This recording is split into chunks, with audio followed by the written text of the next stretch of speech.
Dear student, in this video we will discuss hierarchical inheritance, how we can implement the hierarchical inheritance in C++. So one example and one syntax of hierarchical inheritance we will see in this video, and we will learn how to implement hierarchical inheritance.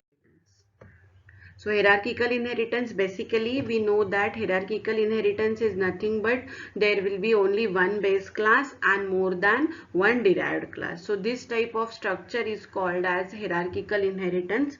Okay, so you can see in syntax. So in syntax, class A, this is the base class. Okay, after write down the data members and member function for class A, we will terminate our class A. Then we will write down the class, another class. Here I have taken one example, class B colon public A. So this is my first derived class. I will write down the body of derived class. Then I have next, that is the class C public A. So we have another derived class, right? So body of derived class.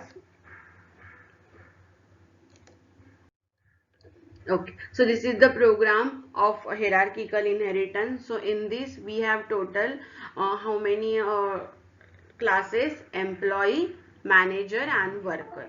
So I have class employee, then class manager and class worker. I have inherited manager and worker from base class as employee. Okay, now here we will see class employee have employee ID and character name. Okay, then we have two member functions, that is get data and show data. Okay, generally we will keep get data and show data member function common in all the three classes. Okay, so void get data, C out enter employee ID, C in employee ID, then enter employee name, C in name. Okay, so in get data function we will take the ID and name from the user.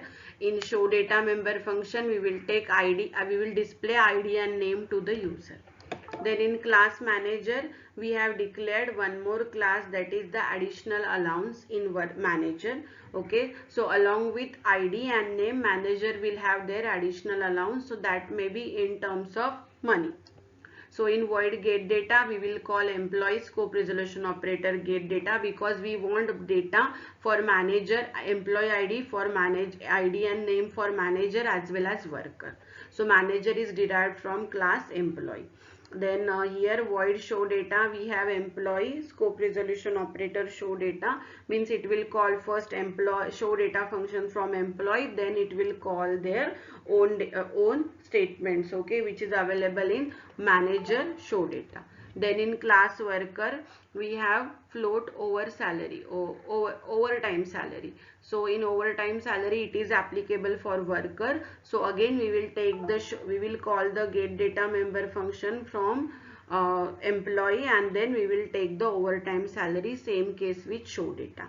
But when you will create the object in main function, at that time we have to create the two objects, for manager separate object and for worker separate object. So manager M1 and worker W1. So M1 dot get data, it will call the employee get data, employee show data, manager get data, manager show data.